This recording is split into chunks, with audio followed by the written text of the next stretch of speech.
लच्छा paratha, Malabar paratha, multi layered paratha, friends आप जो भी इसे कहते हो, आज हम इसे बिल्कुल आसान तरीके से घर पे बनाएंगे इजी ट्रिक्स के साथ कि आप ढेरों पराठे एक साथ बना सकते हैं। और आज मैं आपको एक नहीं दो तरीकों से बताऊंगी, तो वीडियो पूरा वॉच कीजिएगा। बोल में सबसे पहले डालेंगे 1 कप गेहूं का आटा और इसके साथ ही मैं थोड़े से हल्के फ्लेवर और टेक्सचर के लिए मैं डाल रही हूँ 1 कप मैदा। आप चाहे तो पूरा गेहूं के आटे से भी बना सकते हैं। इसमें डालेंगे 1 टीस्पून नमक, थोड़ी सी आप शक्कर भी डाल सकते हैं। और ये देखिए मैं क्या डाल रही हूँ, बस डाल रही हूँ आधा टीस्पून बेकिंग पाउडर। वैसे तो ये ऑप्शनल है, लेकिन इससे क्या होगा ना, आपके पराठे थोड़े से फ्लफी बनेंगे, बिल्कुल रेस्टोरेंट में जैसे पराठे मिलते हैं, थोड़े से लाइट टेक्सचर के साथ और थोड़े और क्रिस्पी बनेंगे। उसके बाद मैं इसमें मॉइस्चर के लिए डाल रही हूँ 2 टेबलस्पून भर के ऑयल। आप चाहें तो यहाँ पे घी या बटर भी डाल सकते हैं। इसको मिक्स कर लेंगे जैसे कि पूरा ऑयल इसमें अच्छे से समा जाए। अच्छा फ्रेंड्स, अगर आपको एकदम एक्स्ट्रा क्रिस्पी पराठे पसंद है ना, तो यहाँ पे आप 2 टेबलस्पून सूजी भी डाल दीजिएगा। ठीक है, तो अच्छे से मिक्स हो गए। अब इसमें थोड़ा थोड़ा करके पानी डालते जाएंगे और इसका आटा गूंथ लेंगे, नॉर्मली जैसे आप पूरी पराठे के लिए गूंथते हैं। लेकिन ये ध्यान रखिएगा कि कड़क नहीं होना चाहिए, सेमी सॉफ्ट आटा हमें चाहिए, क्योंकि हमको इसको एकदम पतला बेलना है।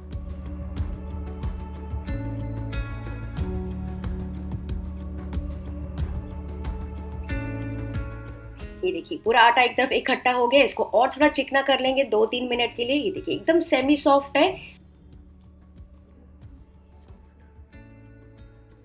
तो इसके सरफेस पे थोड़ा सा ऑयल लगा लेंगे ताकि ड्राई नहीं हो, और ऊपर से हल्का गीला कपड़ा रख देंगे और इसको रेस्ट करने के लिए रखेंगे 15 से 20 मिनट के लिए, या मैक्सिमम आधा घंटे के लिए, जब तक हम अपनी बाकी की तैयारी कर लेते हैं।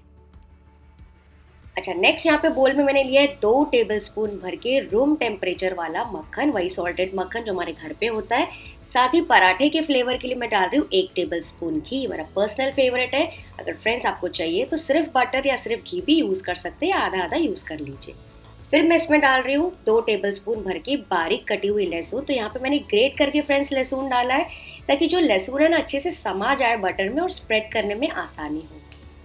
2 से 3 बारीक कटी हुई हरी मिर्चें, आधा से 1 टीस्पून रेड चिली फ्लेक्स, थोड़ा सा मिक्स्ड हर्ब सीजनिंग और फ्रेश धनिया। इन सारी चीजों को अच्छे से मिक्स कर लेंगे। तो फ्रेंड्स, मैंने जो सारे मसाले यूज किए ना, बेसिकली जो पिज्जा वगैरह का फ्लेवर होता है वैसे यूज किए।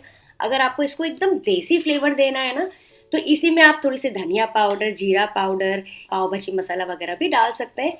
वैसे भी पराठे आपके बहुत ज़्यादा डिलीशियस बनेंगे। अच्छा, मुझे ऐसा लग रहा है कि इसको स्प्रेड करने में थोड़ी सी दिक्कत जाएगी, तो मैं इसको हल्का सा मेल्ट कर रही हूँ माइक्रोवेव में, बस 15 सेकेंड के लिए। ये देखिए ऐसे क्या होगा, एकदम स्प्रेड करने में आसानी हो जाएगी। चलिए आटा भी चेक कर लेते हैं। ये देखिए आटा अच्छे से सेट हो गया। इसको थोड़ा सा और गूंथ लेंगे और स्मूथ करके चिकना कर लेंगे और इसकी एक लोई निकालेंगे।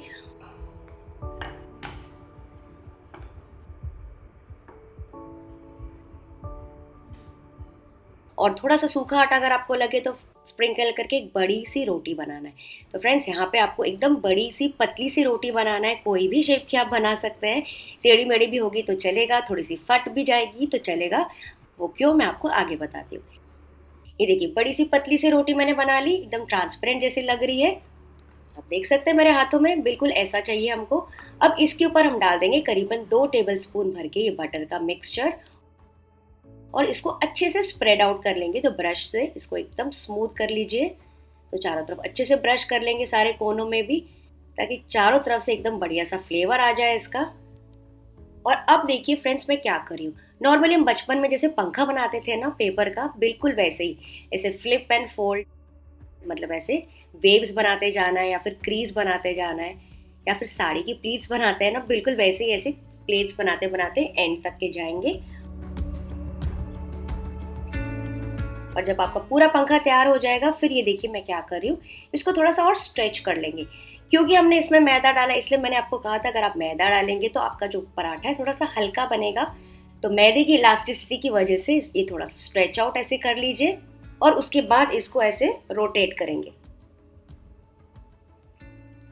तो इसकी लोई तैयार कर लेंगे, इसको अंदर अंदर ऐसे गोल गोल करके, ये देखिए इस तरह से, और जो एंड आएगा उसको नीचे की तरफ चिपका लीजिए।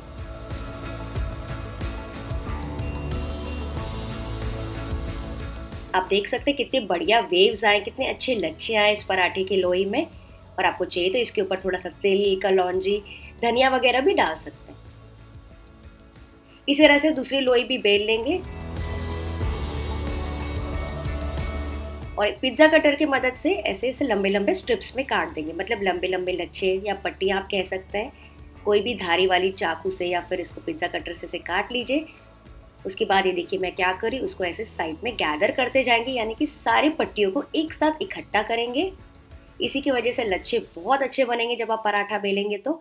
और जब आप पूरे अच्छे से इसको इकट्ठा कर लेंगे, फिर से इसको हल्का सा स्ट्रेच करके इसको रोटेट कर लीजिए लोई बनाने के लिए, और इसका जो एंड है नीचे की तरफ चिपका लेंगे।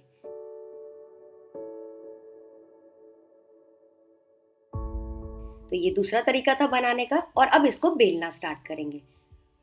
तो इसको अच्छे से बेल लीजिए, नॉर्मली आप पराठे का साइज जितना आपको चाहिए।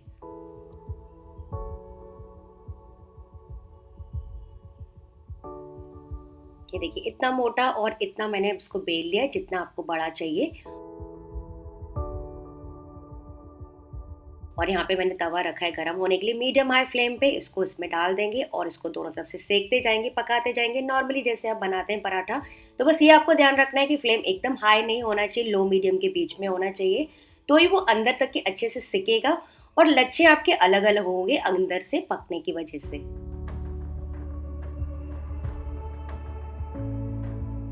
तो इसको पलटा के थोड़ा सा और घी या मक्खन लगा लीजिए, या फिर आप चाहें तो वही वाला बटर भी लगा सकते हैं थोड़े से और फ्लेवर के लिए।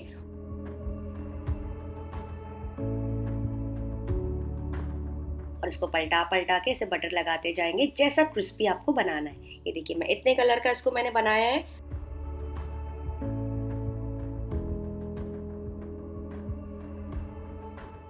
फ्रेंड्स आप देख सकते हैं इसके लच्छे कितने बढ़िया निकले हैं। तो इस रेसिपी को आपको ज़रूर से ट्राई करना है और आपको बताना है कि आपको आज की रेसिपी कैसी लगी। और अगर अच्छी लगी तो लाइक, शेयर और सब्सक्राइब करना तो बनता है। तो इसी तरह से मैंने सारे पराठे सेक लिए और फिर मैं इसको एक के ऊपर एक स्टैक कर रही हूँ। और अब मैं आपको इसको क्रश करके दिखाती हूँ। देखिए आप सिंगल पराठा भी क्रश कर सकते हैं और सारे एक साथ रख के भी क्रश कर सकते हैं। सुपर्ब! ये देखिए इसके लेयर्स और इसकी क्रिस्पीनेस का फ्रेंड्स मैं आपको क्या ही बताऊँ। ये तो सिंपली कोई भी चटनी के साथ, छोलों के साथ या फिर मेयोनीज के साथ भी बहुत टेस्टी लगता है। तो इसे ट्राई ज़रूर कीजिएगा।